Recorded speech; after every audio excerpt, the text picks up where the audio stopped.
Good morning, everyone. We are continuing here in the words of the Horowitz in the Sefer HaMitzvos HaKatzar. I'd like to dedicate today's shir in the schus of a refuah shlema for my father-in-law, Alon ben Miriam.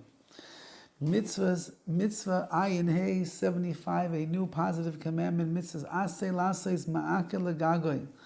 There's a positive commandment that we have to make a fence around one's roof, and in fact to remove any michshol, anything that could be a possible cause of accident from your house.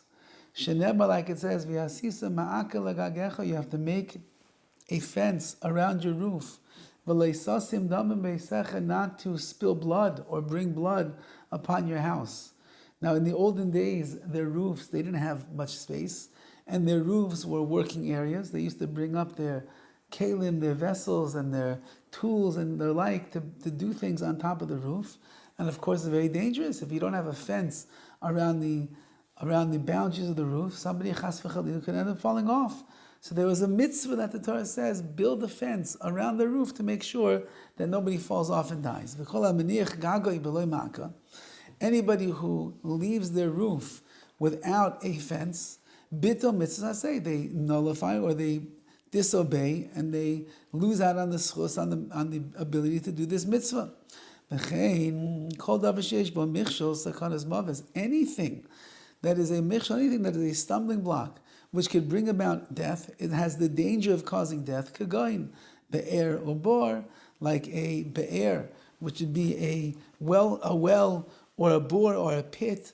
You have to make a mechitza, a partition in front of it, at least 10 tefachim high, to make sure that nobody can get inside of there and chalila fall down the pit, fall into the well and drown, God forbid, because that would be your negligence of not protecting other people from something that you have that could cause not only damage, but is a question over here of life and death. This partition that you make must be strong, that a person could lean on it and it's not going to fall. If you put a flimsy mechitza up on top of your roof or in front of a well or a pit or the like, and a person can lean on it and the mechitza, the partition would fall, so what did you accomplish? You can fall off the roof, you can fall into the pit.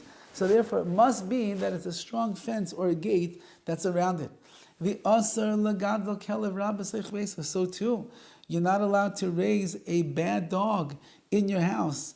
A bad dog would be a vicious dog, a wild dog, maybe a Rottweiler, a German Shepherd, or a dog that's out of control. You can't have one of those in the house. It can end up biting a person, can end up chomping into a person's skin and flesh and hurting them, even killing little children. Because of the Sefer HaReidim, in a famous work called the Sefer HaReidim, he writes, a person should think about this mitzvah every single day. And he should look around his house and he should see, do I need to build a fence over here? Do I need to strengthen this one? Maybe I'm not being careful enough with that dangerous thing there. If